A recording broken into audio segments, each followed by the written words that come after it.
I'm Yaprak. I run Jolt, and I'm here to talk to you guys about how to build an audience as an indie. So, just a few of the talking points that I'll go over. I'll obviously explain who I am and why I'm giving this talk, and we'll go over where you should start when you're building an audience, and go over some things that you should consider, which I call reality check.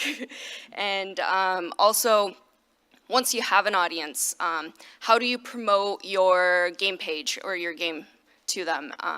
And communication kind of goes into that.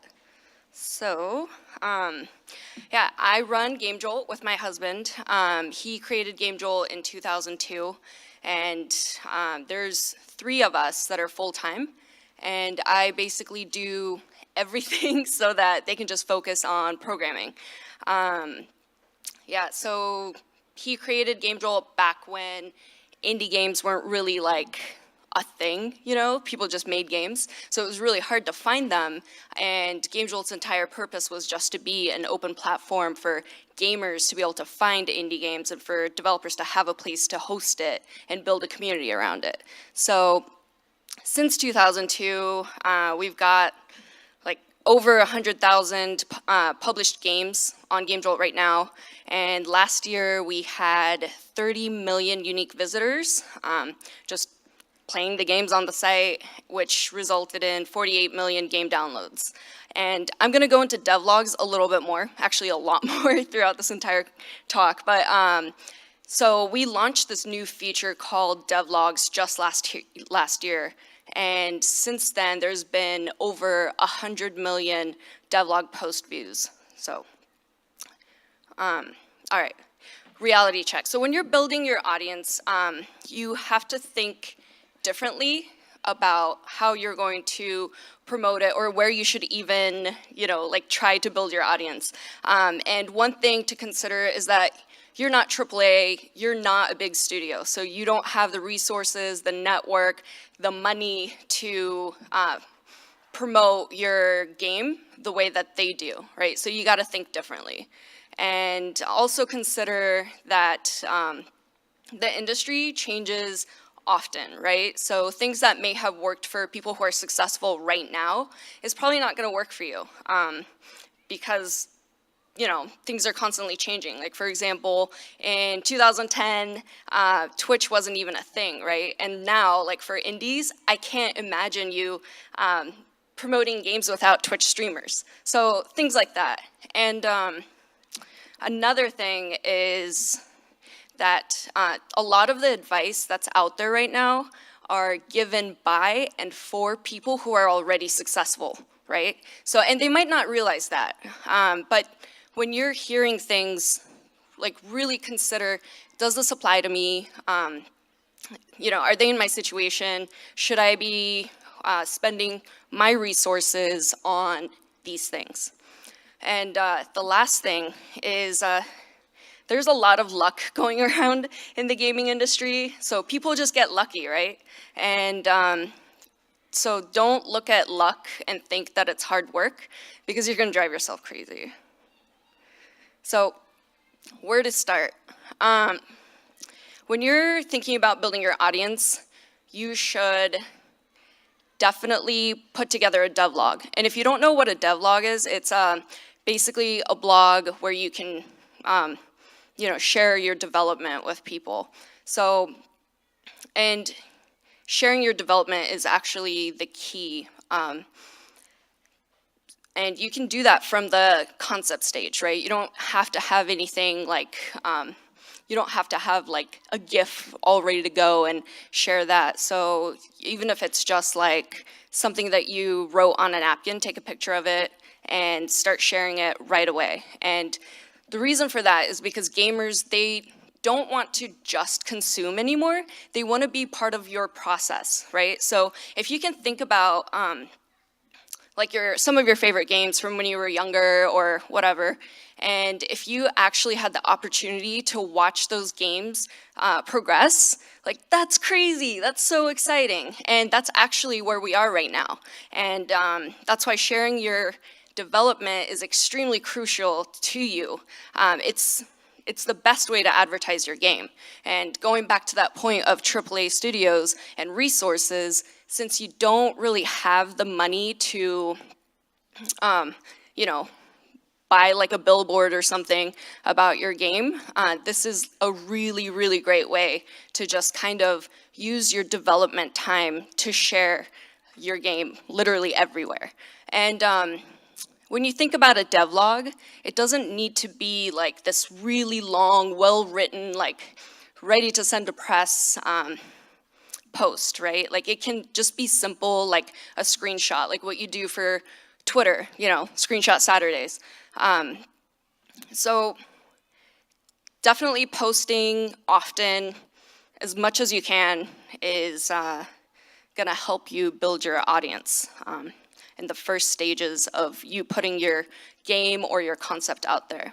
And try to involve your audience too. You'll get, you know, even if it's just like a few eyeballs on your page that you're receiving, involve them because they want to be a part of it, right? No one wants to follow or subscribe to a game that's probably abandoned. So, and ways that you can do that is to ask them to playtest your, you know, your builds, your prototypes, and they'll be really excited about that and really, really care about your game at a whole different level than just like, here's my game, consume it, you know? So, and that actually helps you a lot because you can't afford like a QA team, right? So these people will identify bugs for you and report them and give you really important feedback. And another way is that you can actually run contests, right? So I've seen some people who don't have builds or anything like that, but they're still trying to keep their audience excited and, you know, their community just kind of like active while they're working on their game, is that they'll do like an art contest. So, and the cool thing about that is you don't need to offer like some crazy prize or like money or anything like that. Just participating and, you know, like sharing your excitement about this game with other people is more than enough reason to do it.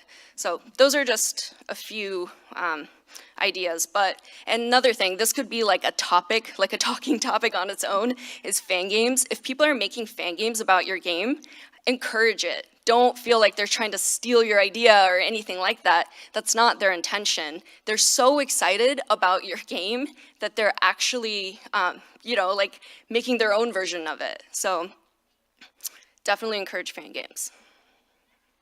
All right, so you started your devlog and you got some eyeballs on it, and now you want to promote it even more and keep the people, you know, that you've gotten so far.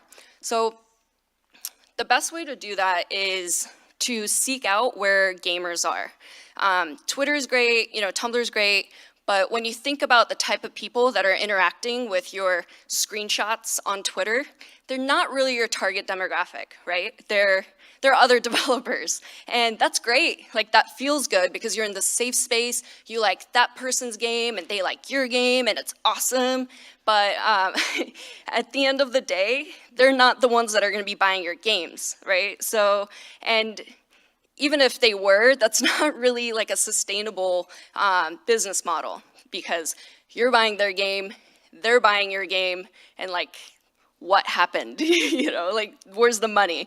So seek out where gamers are, and this is hard because it's not like a traveled path, right? Like, you're gonna have to do the hard work on your own to figure that out, actually. It's not like AAA studios or whoever, like bigger people who can actually afford it. They just like throw money to PR companies that just spam people like us, just, you know, like press releases and things like that. I personally don't think that works well for indies at all.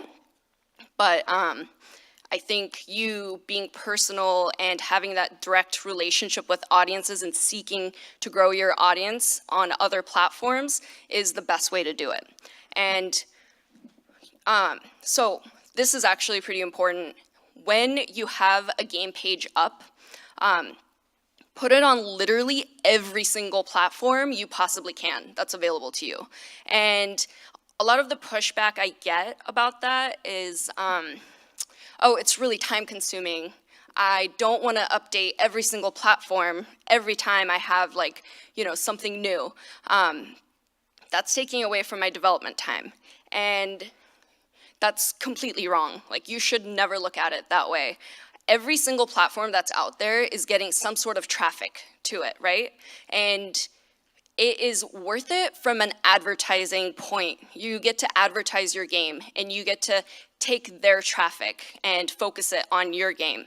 So utilize literally every single platform. And what's cool about smaller platforms, and when I say smaller, I just mean like smaller than Steam, so like every single one, but is that you have a better chance of getting featured, right? So smaller platforms, they actually care about you and they want you to do well. They want to be the people that were like, hey, we helped these guys, like they did great. So definitely take advantage of that, and also utilize, like figure out who visits these platforms and just kind of like cater to them, right? So if there's like Let's Players coming to a certain platform more so than others, like definitely tweak your game description or whatever to attract them. Like let them know, hey, it's okay for you to stream my game. Like, you could just add that to your description. So it's like small tweaks like that. And so the last point in this is realize that you're not alone. I think a lot of us feel pretty lonely, even if we're in a small team. And I just want to make sure that you realize you are in an indie community, right? So that doesn't mean just other developers. Within our community, there are Let's Players. Let's Players are indie. So, and a lot of them have gotten their start or still continue to just cover indie games.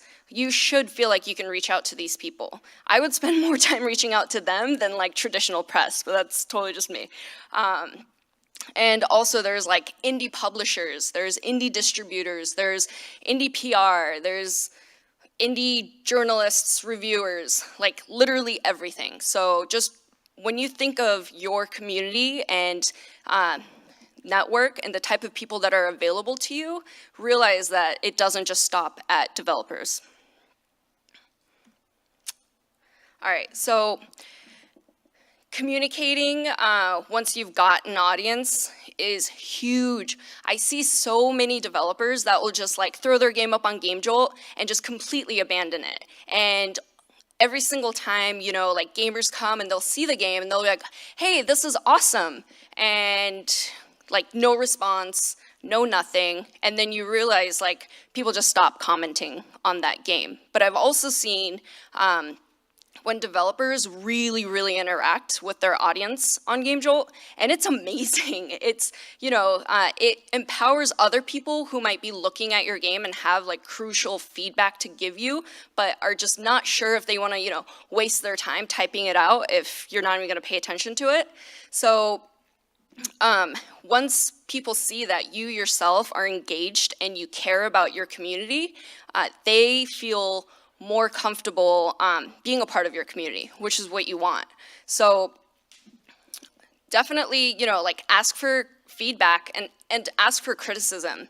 And when people say, hey, nice game, don't just ignore it. Like, you might not have anything to say and you might have gotten like hundreds of comments that are just like, cool game.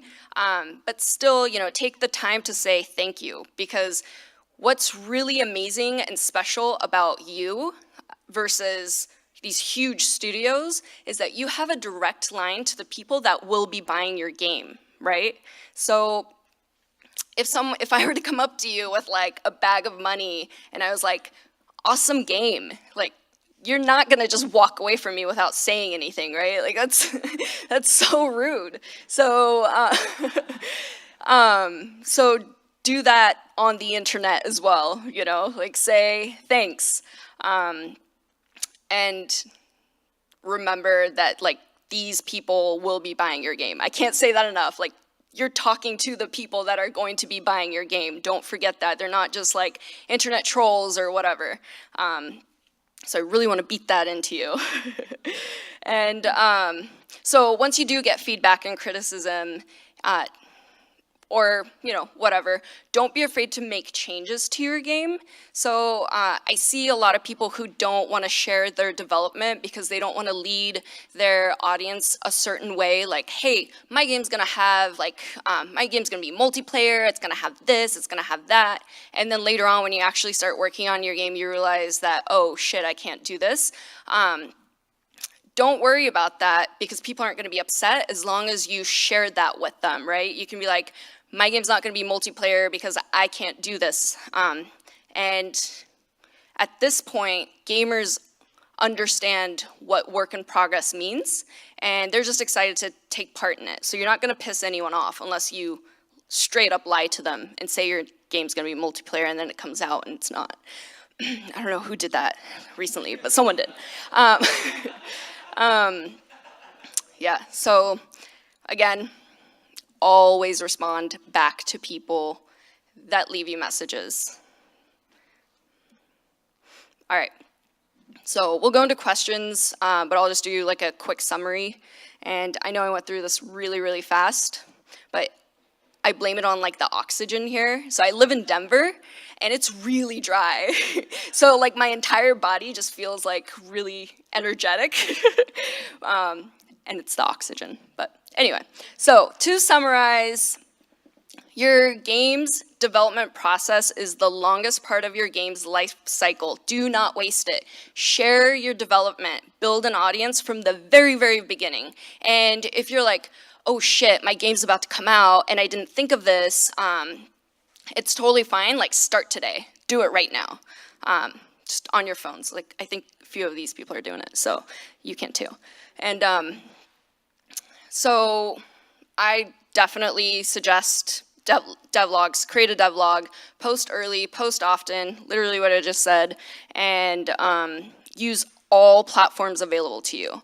Don't just stick to one platform. That's like your form of advertisement, like get your game out. That's basically all you can do as an indie.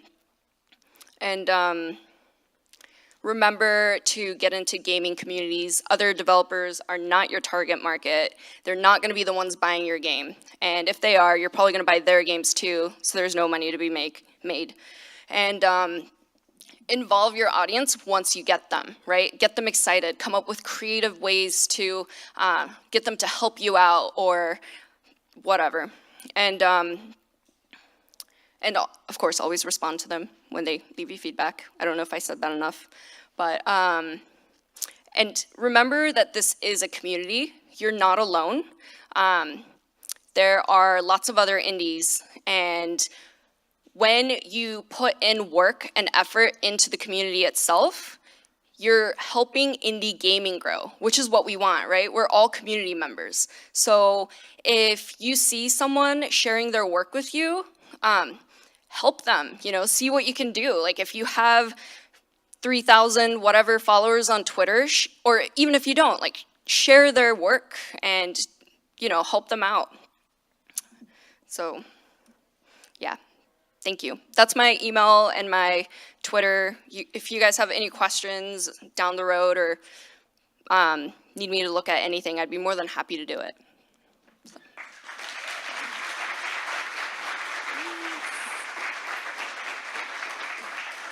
All right. Does anyone have any questions? Sweet.